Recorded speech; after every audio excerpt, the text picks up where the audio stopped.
Olá pessoas, tudo bem? Hoje nós vamos falar sobre um assunto super importante, bem atual, e ando vendo isso muito nas redes sociais também. Algumas pessoas, algumas reclamações. A gente vai falar de disfunção erétil, mas não a disfunção erétil assim que vocês estão acostumados a ouvir. Eu estou aqui com o Dr. Bernardo Barreira. Tudo bem, doutor? Tudo bem, Nicolas, como vai? Tudo bem, tudo graças bom? a Deus. Bem-vindo. Obrigado. Doutor, é isso que eu queria já começar. Eu ando ouvindo muito falar de disfunção erétil, mas em jovem. Sim. O que antigamente a gente não via muito falar, né? E pode ser por quê? Na verdade, Nicolas, olá pessoal, tudo bem? Como é que vocês estão? Na verdade, disfunção erétil é um problema prevalente em todas as idades. É frequente o homem ter problemas com a sexualidade. Só que a gente está vivendo uma época, e isso é muito positivo, que é possível se falar sobre isso, né? Porque antigamente a pessoa tinha essa dificuldade, não tinha com quem conversar, não tinha acesso ao pai, o pai nunca falou de sexualidade com o filho, ele não sabia nem como manifestar isso e muito menos buscar tratamento, né? Muitas pessoas até hoje não sabem que o urologista é o médico do homem e que cuida desse tipo de problema, entendeu? Então, sim, a gente tem uma incidência grande de disfunção erétil nos pacientes jovens e são várias as causas.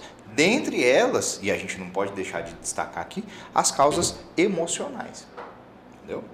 E é sim prevalente, a gente tem atendido muito esse público, esse perfil de paciente, e é bom que ele hoje consiga entender essa limitação e consiga buscar ajuda, e a gente está aí para ajudar mesmo. Doutor, como é que ele vai saber que a causa dele é emocional e não física? Procurando um médico. Primeira coisa é isso. Porque o que ele faz? O que é a primeira coisa que o homem vai fazer depois que ele teve uma relação que foi mal sucedida, além de ficar chateado? Ele vai no Google, procurar ajuda, ele vai procurar lá no Google, no outro meio de busca, na rede social, ele vai buscar e geralmente quando ele começa a digitar sobre esses problemas, o que começa a aparecer? Os anúncios. E os anúncios, eles oferecem o quê? A cura milagrosa para o problema dele. E aí é muito mais fácil tomar uma pílula, né? Mandar comprar, manipular, fazer um negócio e tal, do que realmente procurar um médico para se tratar, para entender o que está acontecendo. Porque assim, a disfunção erétil, principalmente no jovem, ela tem várias causas, mas muitas das vezes ela é um sinal para outros problemas de saúde que se manifestam inicialmente com uma disfunção sexual, entendeu? Então, a primeira coisa a fazer, e se a gente sair daqui dessa conversa de hoje com essa ideia para os nossos telespectadores aí, de que se tem um problema desse, tem que ir no médico, não tem que ir no Google, não tem que ir na farmácia direto e tal. E até porque vai no Google, acha que descobriu uma coisa bem pior do que talvez seria. Exatamente. E aí o que vai acontecer com o emocional? Vai piorar. E vai piorar mais o problema e não vai resolver. E corre o risco do problema ficar muito maior do que ele era. E eu percebo também que isso já é uma coisa do homem e parece que do brasileiro é um pouco mais, de que quando se descobre que o problema não é físico, ele também não quer procurar um psicólogo, né? Ele não quer. Tem muito aquele negocinho, eu não sou doido, para que eu vou procurar um psicólogo? Exatamente, essa frase a gente escuta diariamente no consultório. Hoje escutei umas 2 vezes. Né? A gente tem que encarar os problemas de saúde da mesma forma. Né? Nós que somos urologistas somos cirurgiões, eu opero câncer. Se você tem um câncer de próstata, a gente vai organizar tudo, descobrir o que está acontecendo, vai fazer uma cirurgia e vai tratar seu câncer de próstata. Se você tem um problema que ele está na cabeça, tem que encarar da mesma forma. Ninguém está doente porque quer, entendeu? E as pessoas, principalmente os homens, isso eu falo muito no consultório, falo também na sala de aula, existe um conceito extremamente errado na nossa sociedade, que é associar doença com fraqueza de caráter. Não tem nada a ver uma coisa com a outra. E é extremamente comum. Eu que lido com o público masculino, o homem mais velho, costumo dizer para os meus alunos lá da UFG que ser urologista é ser médico do pai da gente, né? Que é aquele cara que não quer muito ir no médico e tal. É muito comum a gente ver essa associação de algum problema de saúde como se fosse uma fraqueza de caráter, como se o cara tivesse feito alguma coisa errada ou como se ele fosse uma pessoa pior porque ele tem essa doença. E não existe essa relação é errada. E ela é pior ainda e muito mais potencializada quando essa doença não é uma doença do corpo, uma doença de um órgão específico, quando é uma doença da cabeça. Aí essa relação ela é muito mais frequente e é o que dificulta muito com que essas pessoas procurem. Porque às vezes precisa das duas partes, né, doutor? Precisa às tanto vezes físico precisa das duas quanto coisas, precisa do psicológico. físico, do psicológico, de tudo tá andando bem. Eu costumo dizer no consultório que sexo só funciona quando todas as outras coisas estão bem. Vou falar uma coisa para vocês que eu ouço muito, eu vejo muito isso acontecer, que primeiro o doutor tem uma especialidade que o homem já nem quer ir, ele já não quer nem fazer consulta. Ser urologista já é piada pronta, né? Ele já não quer ir. Para ele chegar aí no médico, ou ele está com um problema muito sério, porque homem já tem esse negócio de não querer ir ao médico. E não é só com a sua especialidade, não, é com qualquer uma, né? É aquilo que o senhor falou, ele tem aquele negócio de querer ser muito forte, e aí quando chega a procurar, pode acontecer de estar bem mais grave e pode acontecer de ser reversível. Sim. Então, assim, é muito sério esse negócio, gente, de não procurar médico. Médico não morde, não. E às vezes o médico, ele tira uma coisa da sua cabeça que você achou que era muito mais grave. Esse negócio da disfunção mesmo, né, doutor? Às vezes é só aquilo, é só um momento, é só uma época.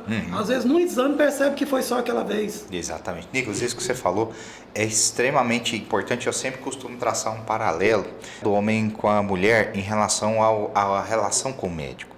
A menina, quando ela tem lá seus 12, 13 anos e menstrua pela primeira vez, que é a menarca, o que a mãe dela faz? Pega ela, leva ela no ginecologista, faz os exames, fala, isso aqui é seu médico. Pelo menos uma vez por ano, a menina vai no ginecologista, ela sabe que se alguma coisa der errado, mesmo que não seja ginecológica, ela tem aquele médico para ser a referência dela.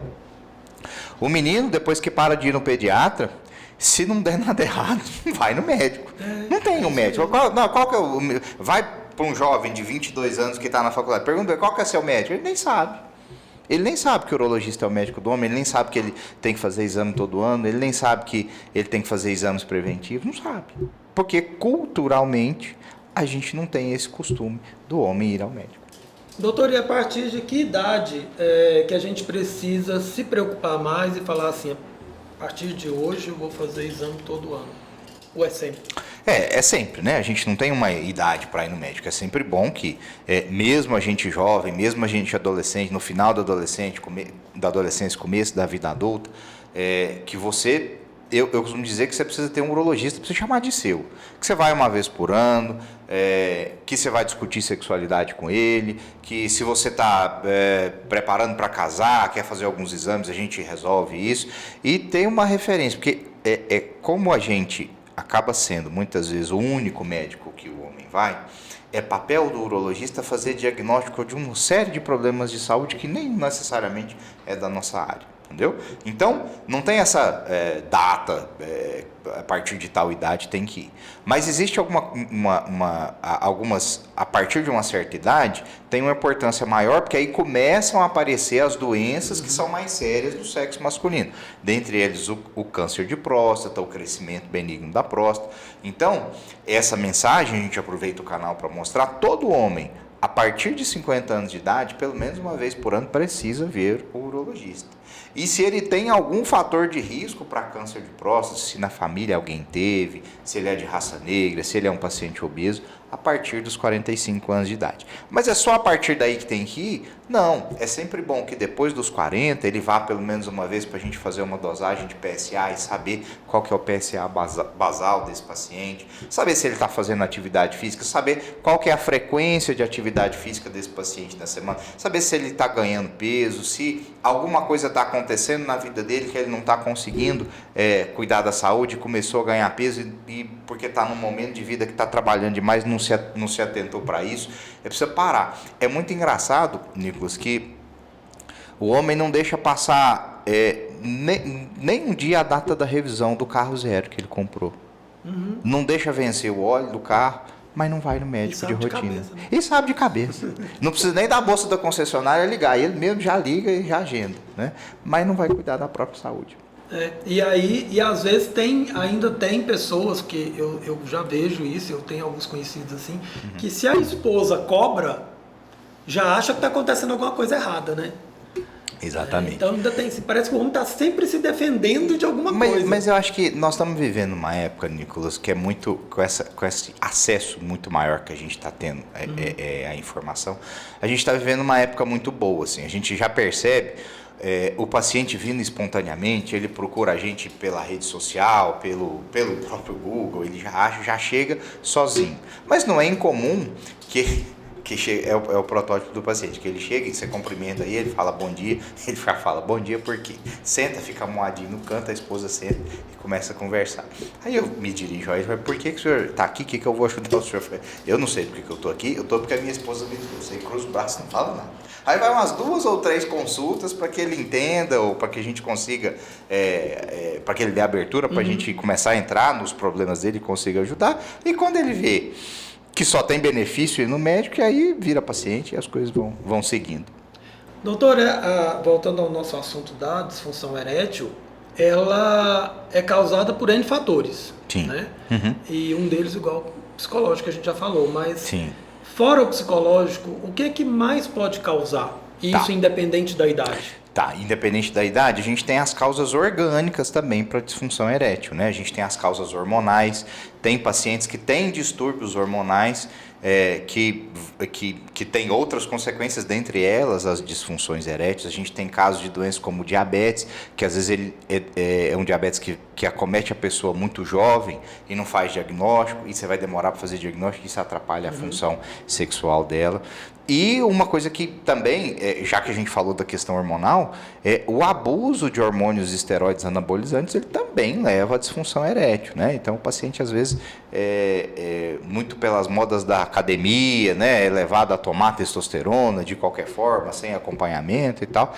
E um dos efeitos colaterais desse uso é sim a disfunção erétil. E isso é muito prevalente, principalmente nos jovens, né? Isso a gente vê muito no consultório. Cai o cabelo também, tá, gente? Negócio de Cai academia, cabelo também. Quantidade de excesso de hormônio, cai cabelo. Então aí vem um monte de jovem aí de 24, 25 anos careca. Né? Aí vai lá e deixa a barba e tira o cabelo para dizer que tá na moda, mas não é porque já ficou careca. Né? Não dá, não tem como assim. A pessoa precisa pensar que tudo em excesso faz mal. Né? Tudo em excesso faz mal. Na vida da gente, tudo em excesso faz mal. Não tem uma coisa ou outra, não. Tudo em excesso vai fazer mal uma hora ou outra. Doutor, e o tão temido exame, né, de toque, o exame que e eu, depois que eu falei para algumas pessoas que o senhor vinha aqui, me fizeram uma pergunta assim, pergunta para ele se tem um outro exame que substitui. Para não ter que fazer, né? O pessoal inventa tanta coisa, né? E por que ainda tem que fazer o toque? Quando eu comecei a aparecer nas redes sociais, tem pouco mais de um ano e meio e tal, que eu comecei a fazer vídeos tal, de rotina. Meus amigos da minha turma de faculdade me ligaram e falaram assim, Bernardo, quando você for sair, você está querendo atrair paciente para o seu consultório e tal, não sei o quê, faz vídeo, tira foto com a mão no bolso, a grossura do seu dedo. Quem que vai querer ir no seu consultório se você mostrar essa mão na internet? Quer dizer, já é piada pronta a questão do toque retal. Mas vamos lá, por que a gente precisa fazer o exame de toque? É um exame de rastreamento, ele não é um exame de diagnóstico. O exame do toque retal junto com o PSA, se a gente for pegar os últimos 40 anos, auxiliou muito nessa revolução que a gente teve no tratamento do câncer de próstata. Porque antes você não tinha ferramenta para descobrir a doença no começo. E aí, eu sempre faço o paralelo do câncer de próstata com o câncer de pulmão, que é uma doença que ela não dá sintoma até que ela já esteja avançada. Se você esperar o câncer de próstata dar sintoma, muito provavelmente você já não vai conseguir curar ele. Então é uma doença que a gente tem que correr atrás dela. Por quê? Porque é prevalente. É a neoplasia sólida mais frequente em humanos. Ela só perde para o câncer de pele, não melanoma. A estimativa, assim, o número conforta, né? 72 mil novos casos nesse ano do Brasil que se estimam de novos casos de câncer de próstata. Então, é uma doença prevalente, ela é mais prevalente do que o câncer de mama. Tem um ano ou outro que eles se alternam aí de incidência. Mas então, é uma doença que a gente tem que andar atrás dela, porque eu não consigo prevenir câncer ainda. Não tem essa, eu espero que a gente espera que no futuro, terapia gênica, essas coisas a gente consiga, mas a gente não consegue prevenir o câncer. O que a gente consegue é fazer o diagnóstico precoce. Então, o que a gente tem que fazer em todos os homens, a partir de uma certa idade, como a gente já falou, 45 ou 50 anos, é separar do grupo geral de homens quem são aqueles que têm maior risco para ter câncer de próstata, e esses pacientes a gente vai trazer eles mais para perto da gente. E nesse processo de rastreamento, o exame do toque retal faz parte. É um exame rápido, fácil, indolor, dura 15 segundos para fazer o exame de toque e dá muita informação para a gente, dá muita informação para o urologista. Só para vocês terem uma ideia, quando a gente acha uma alteração no exame do toque, né, um nódulo que a gente consegue sentir lá na próstata, 60% deles, na hora da biópsia, vão ser câncer de próstata. Até 20% dos cânceres de próstata dos pacientes tem PSA dentro dos valores da normalidade. Eu só vou descobrir ele porque eu fiz o toque retal. Se você extrapolar isso para a população, matematicamente está muito fácil de explicar por que precisa fazer o exame do toque retal. Entendeu? Então, acho que ficou claro. Eu às vezes fico com medo de ser muito nada técnico. Substitui, não, tem que fazer. Tem que fazer. A mensagem é que tem que fazer. Porque não adianta. E aí, igual o doutor falou, que se não fizer, a hora que descobrir já vai ser tarde. Né? Doutor, tirando essa parte que pode ser talvez genética, o que mais pode causar o câncer de próstata? Eu sempre vejo falar que cigarro, bebida, essas coisas assim. Mas é basicamente isso? Sim, né? A predisposição familiar é uma relação muito forte, né, com o câncer de próstata. A raça negra tem uma incidência maior de câncer de próstata e ele geralmente vem mais agressivo. Só que é muito difícil no nosso meio a gente falar de raça, porque todos nós somos muito miscigenados, né? Isso serve mais para as populações nórdicas da Europa, Canadá, que eles fizeram essas pesquisas, mas bem, está documentado que a raça negra tem uma incidência maior. Obesidade hoje está muito relacionada à síndrome metabólica, né? Que é o diabetes tipo 2, a obesidade e tal, isso são fatores contribuintes. A nossa dieta ocidental, né? Que é rica em gorduras, né? Com pouca verdura e tal, ela é um fator de risco também para câncer de próstata, né?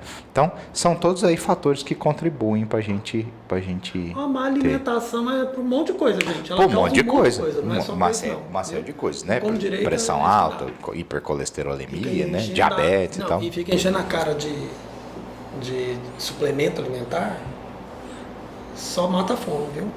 Não substitui comida, não. Porque as pessoas parecem que não têm bom senso com essas coisas, não. Parece que é assim, a tal da barra de cereal acha que substitui comida. Resolve tudo, né? Ela resolve fome, né? Tirou a fome, mas você não se alimentou. Doutor, e a gente sabe, a mulher ela entra na menopausa, o homem tem a andropausa, né? Sim. E são sintomas parecidos ou não? Porque parece que no homem muito menos. Sim, muito menos. A andropausa do homem tem um nome, é uma sigla, né? O DAEM, que é o distúrbio androgênico do envelhecimento masculino.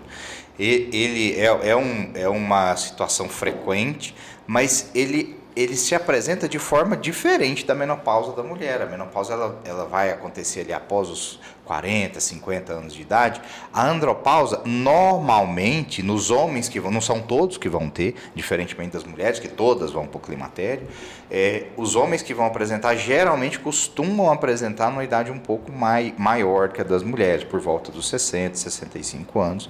Né? E aí são sintomas como fadiga, perda da libido, perda do desempenho sexual, acaba engordando também, e isso associado a uma dosagem mostrando os níveis de hormônios baixos. E ele tem uma durabilidade? Ou não? Assim? Ele começa e ele termina. Igual a menopausa, parece que a gente vê que a mulher ela tem aqueles sintomas. Não, eles não são tão exuberantes como na mulher. Assim, é uma coisa que vai se instalando paulatinamente, né? Ele vai percebendo, e é muito difícil às vezes separar isso.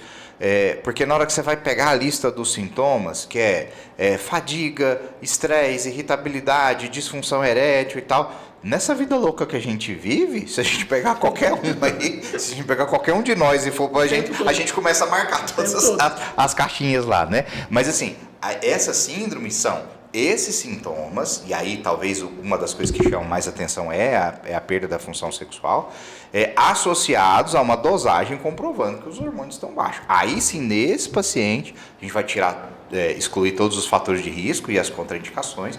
Aí esse paciente é aquele que é candidato a fazer reposição hormonal e a gente faz de rotina no consultório. Tá, a partir de quando eu preciso fazer reposição hormonal?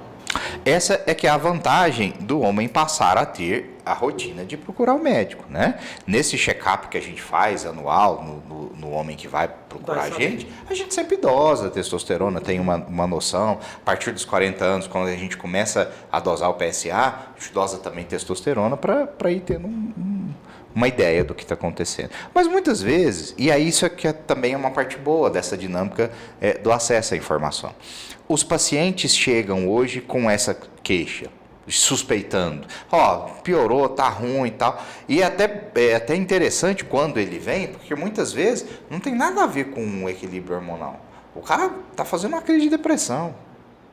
Às vezes situacional, às vezes uma depressão, uma queda do humor vital mesmo, e a gente acaba tendo que fazer diagnóstico no consultório. Mas é bom que ele está indo. Pelo menos ele percebe que está mal e tal, a gente vai, dosa os hormônios e tem certeza de tudo, mas a gente acaba ajudando muito nessa questão da saúde mental. Doutor, e a disfunção é realmente quando a pessoa não consegue ter a ereção ou ela não consegue manter? Ela sempre começa bem, mas durante a relação acaba. Isso são... a gente tem... isso tudo é agrupado na disfunção sexual, a disfunção erétil, né, que é a incapacidade de ter ereção suficiente para sentir prazer e dar prazer no ato sexual. Isso é o que define a disfunção erétil. Ela pode ser uma disfunção inicial, ela pode ser uma disfunção do meio para frente do ato sexual. Isso a gente vai avaliar caso a caso e é importante porque a gente vai direcionar o tratamento um pouco para isso, entendeu? Mas toda a situação que você não consegue ter rigidez peniana suficiente para ter um ato sexual que te gere prazer e gere prazer para parceira, para o parceiro, a gente tem que... é classificado como uma disfunção erétil. Mas posso fazer um parênteses? A gente está falando aqui de disfunção erétil, mas quando a gente fala de sexualidade, problemas sexuais, a gente tem problemas que são mais frequentes do que a disfunção erétil. Vou dar um exemplo, porque é a disfunção sexual mais frequente, que é a ejaculação rápida ou ejaculação precoce. Ela acomete até 27% dos homens sexualmente ativos. Mas ninguém vai falar isso na mesa do boteco. Então é por isso que você tem que ter o seu médico. E a ejaculação rápida ou a incapacidade de controlar a ejaculação causa tão ou mais malefícios para a saúde do casal, para a saúde do homem, do que a disfunção erétil. E às vezes é mal, quer dizer, não é nem diagnosticado, porque você não procurou o médico para entender o que está acontecendo, entendeu? Então, o que eu quero dizer assim, é que às vezes o problema não está no mecanismo da ereção, em conseguir ter uma ereção satisfatória. Às vezes ele não consegue controlar a ejaculação, ejacula rápido, e isso obviamente faz o pênis ficar flácido, e ele está achando que ele está com disfunção erétil, quando na verdade ele está com ejaculação rápida, que ele não consegue controlar. Viu? É visita para o médico, tem que ir lá visitar o médico. Né? Doutor, essa parte da... O que o senhor pode falar para a pessoa que está assistindo a gente aqui? O que ela pode fazer para melhorar isso assim, no dia a dia dela? O que é o melhor para ela fazer? Deixa eu dizer uma coisa para vocês. Ninguém passa impunemente assim pela vida, não. Uma hora ou outra vai ter, tá? Você não passa o resto da sua vida inteira sem ter tido uma vez ou outra, não. Você não tem, vai ter. Então, assim... cuidar para que isso não aconteça com frequência, porque aí você vai ter que visitar o doutor com frequência também até resolver. Mas aí, doutor, o que a gente precisa fazer no dia a dia para que isso melhore, para que isso não aconteça com frequência, além de ser aquela situação que talvez seja médica? Né? Interessante o que você falar, isso talvez seja a principal mensagem que a gente vai deixar aqui. Bom, a primeira coisa e talvez a principal coisa é falar de sexo com seu parceiro ou sua parceira. Falar que você está sentindo uma dificuldade, porque um dos grandes problemas que a gente tem na sexualidade dos casais é a dificuldade de comunicação. Um está sentindo uma coisa, o outro acha que o outro está sentindo outra coisa e eles só vão se afastando e quanto mais se afastam, mais difícil é ter relação. Então, assim, pegar seu parceiro, sua parceira e falar sobre sexo, e falar o que está te preocupando, falar o que você está sentindo e tentar achar a solução junto dentro do casal. Porque às vezes você tem fatores externos. Às vezes o casal está passando por outros problemas que não tem nada a ver com sexo, mas o problema, ele acaba indo para a cama junto com o casal, entendeu? Então, falar sobre sexo é talvez o grande caminho para buscar a solução, e muitas vezes essa intimidade maior, que se você for perguntar para todo mundo fala que não, fala de sexo todo dia com a minha esposa, mas às vezes não fala das coisas que estão dando problema, entendeu? Então, se conhecer enquanto ser sexual, conhecer o seu parceiro, como entender gostos, entender o que faz o parceiro se sentir excitado, isso faz parte da intimidade e ajuda a resolver os problemas. Bom, outras coisas que a gente deve fazer além disso, além de falar sobre sexo. Exercício físico regular ajuda o coração, ajuda o pênis também, no mecanismo da ereção, nos vasos, dos nervos do pênis. Atividade física regular e alimentação adequada. Isso aí é essencial para que todo mundo tenha uma saúde sexual boa. E volta naquilo que eu falei no começo, né? Sexo só funciona quando todas as outras coisas estão bem. E isso começa, igual o doutor estava falando, conversando, tá, gente? Não adianta ficar guardando. Vai chegar uma hora que vai explodir, ou senão vai ficar calado pro resto da vida e acaba separando. Mas o pior é quando explode, e aí fala coisa que nem precisava falar, fala coisa que o outro não precisava ouvir. Por quê? Porque no decorrer do relacionamento podia ter conversado, sentado e conversado. Talvez na hora é chato, talvez na hora um vai ficar chateado um pouquinho, mas vai voltar a conversar. Agora, explodir não. Explodir, aquela coisa que você falou, retira isso. Não tem como retirar não, gente. Vamos parar com essa besteira.